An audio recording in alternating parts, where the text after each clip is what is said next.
Bonjour à toutes et à tous, bienvenue sur Grand Lille TV, merci d'être fidèles au rendez-vous de l'info dans votre métropole lilloise. Nous sommes le mercredi 16 juillet et voici toute l'actualité du jour près de chez vous.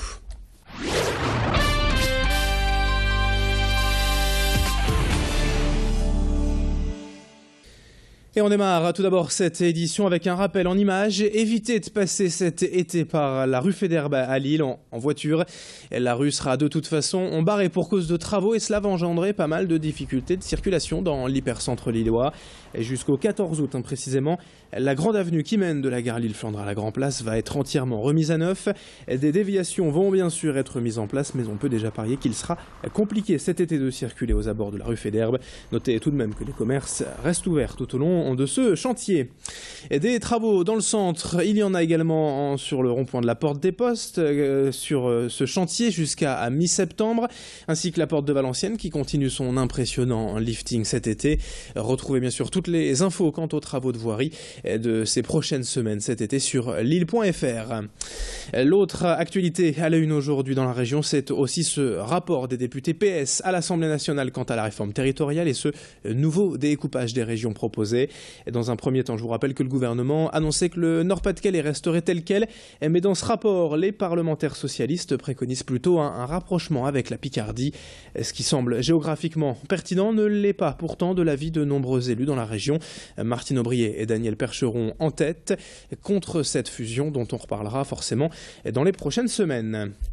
Une autre image encore à la une de l'actualité aujourd'hui, le grand rush des soldes qui ne profitent plus uniquement aux magasins traditionnels mais aussi à tous ces points relais qui poussent un peu partout.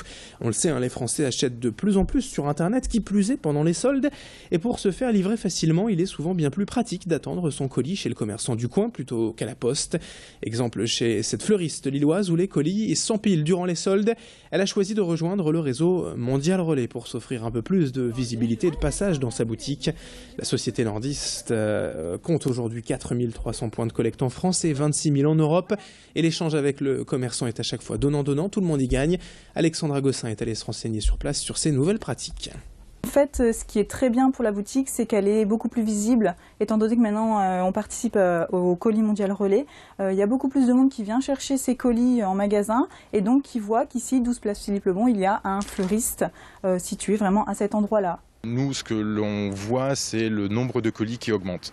Ensuite, la valeur de ce qui est à l'intérieur des colis, je ne la connais pas. Donc je ne peux pas vous dire s'il y a une augmentation du chiffre d'affaires réalisé sur Internet. En tous les cas, le nombre de colis, oui, lui, il augmente. Voilà.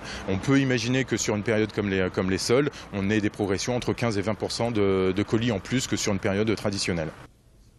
L'information en bref également est l'arrestation d'un deuxième suspect après l'agression homophobe en mars dernier de 2 étudiants lillois dans le métro. À l'époque, un premier individu avait été interpellé rapidement par la police après les faits et un autre vient donc d'être arrêté à Paris cette semaine. Il a été mis en examen et placé sous contrôle judiciaire. Dans le reste de cette édition également, peut-être avez-vous déjà entendu parler du mouvement Alternatiba, un courant de pensée alternatif né dans le sud-ouest de la France à Bayonne et qui vient toucher prochainement la région. Les 4 et 5 octobre prochains, un festival alternatif sera en effet organisé à Lille, place de la République, avec des ateliers, des concerts, des débats, tout pour faire passer un message, la possibilité de donner une nouvelle impulsion à la consommation.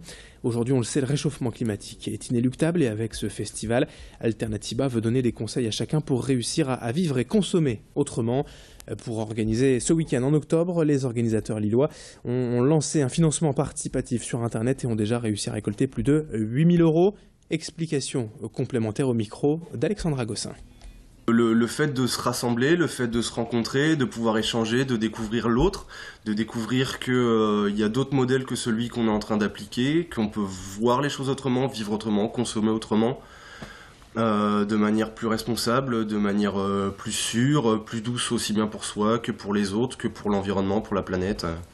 Alors ce qu'on veut dire, c'est que c'est à la portée de tout le monde de prendre soin de l'humain et de l'environnement et que ça se fait à travers tous les gestes du quotidien. Que ce soit dans le choix de son fournisseur d'électricité, dans la manière de s'alimenter, de se déplacer pour aller au travail, etc., etc. Et donc c'est à la portée de tout le monde.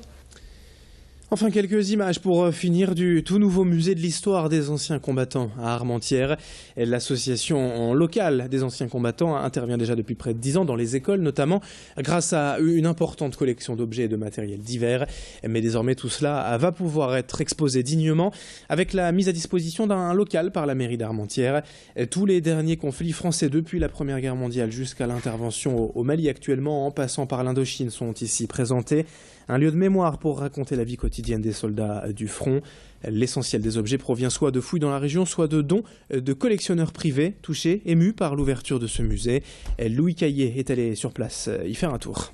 Une grosse partie 14-18, parce qu'Armentières a souffert dans la ville, a été quasiment rasée en 14-18. Une assez grande partie 39-45, la résistance à Armentières a été très active, c'est pour ça qu'on a voulu les mettre à l'honneur aussi. Il y a eu des gros combats en 40 également et des bombardements.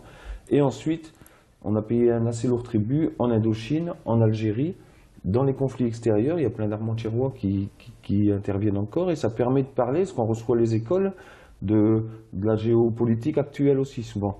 Donc ça fait rebondir et on va jusqu'à l'Afghanistan actuel. Quand on part des conflits en Afrique des années 60-70 jusque le Liban, Yougoslavie, Afghanistan et opération Daguet. Et c'est la fin de ce journal. Dans un instant, à suivre la météo et l'infotrafic sur Grand Lille TV. Très belle journée en notre compagnie.